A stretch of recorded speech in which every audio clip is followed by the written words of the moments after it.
Now I want to talk to you a little bit about this feud that's going on between the still hunters and the dog hunters, which is a bad thing. It's bad for all of us. As you can tell by watching the videos, I enjoy doing both of them. Me and Wade and Josh, we enjoy doing all of them. Now Russell, he pretty well just dog hunts. He loves that dog hunting, which I do too, but I mean, he don't care that much about still hunting, but he don't have a thing against still hunting, and I don't have a thing against still hunting.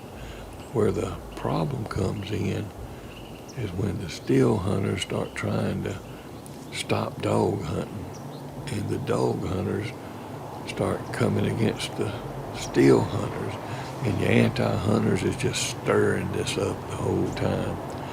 A friend of mine, back when we used to hunt Savannah River Plant, they had a few demonstrations down there from the anti-hunters. You know, they would get out there and picket and march. You know, and of course it didn't stop us. We kept on hunting. But he went over there and talked to them, and he asked them about the feud that was going on between the still hunters and the dog hunters. And they said, "Oh, we loving it," and they stirring the pot just as hard as they can. And what we need to think about is one of the things they go by with the number of hunters and all, and the reason that we can continue to have the guns and all like we have them is they say we got so many people hunting, and they're selling so many hunting licenses. I read an article on that one time. And I know every time there's enough pressure put on the timber people or whatever that they stop a club from dog hunting, it, more and more men drop out. And they just don't buy hunting license anymore, and they get bitter. And then they're coming against the still hunters. It's a bad situation. The way I've always been is, man, enjoy the outdoors, enjoy what God has given us, and do it the way you enjoy doing it, and let the other man do it the way he enjoys doing it.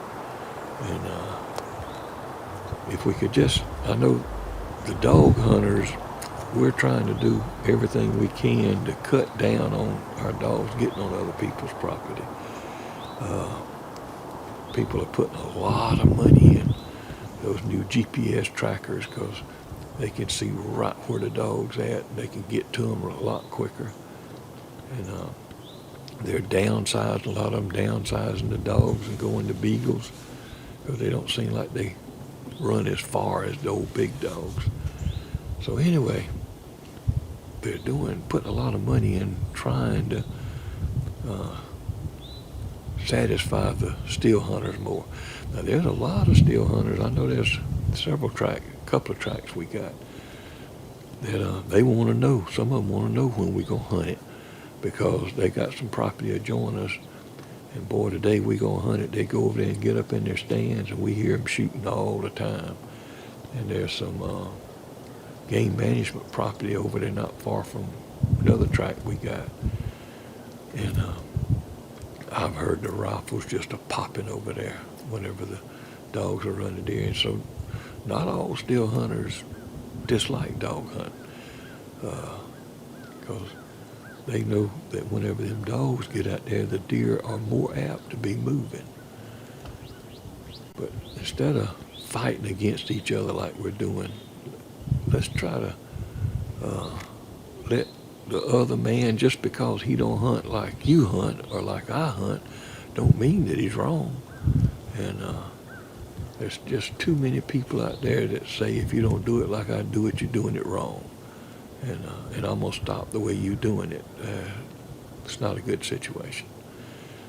But anyway, instead of fighting one another, let's join together and try to work these things out, and then let's all fight together against these anti-hunters and anti-gun people, because people, it would probably scare us to death as to what some of the people in this administration is planning on doing about our guns and all.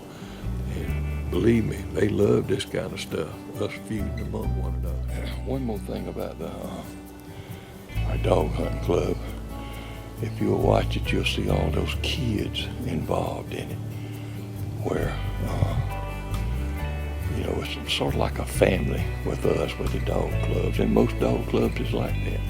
You'll see them bringing their wives and their kids, and we just have a really good time. We fellowship, and like I say, it's more like a family. And I've talked with some still hunters before, and they tell me what club they was in, and I'd say, well, so-and-so was in that club too, isn't he? I don't know. I don't know who's in the club.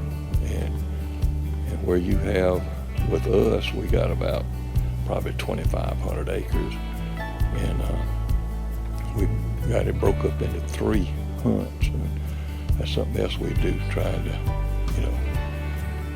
get along with the still hunt as much as we can. We just hunt once a week, half a day, and we rotate. We'll hunt one track one day, and then one of the other tracks next Saturday, and then the next Saturday we'll hunt third place. So we try to spread everything out. But anyway, with us, I pretty well know who's in our club, because I see them in fellowship with them just about every week. That's something else to think about. We have a lot of fun, and just because we're doing it in a way that the still hunters don't do it, and just because the still hunters do it in a way that the dog hunters don't do it, don't mean it's wrong. Let's get out there and enjoy what God's given us. Amen.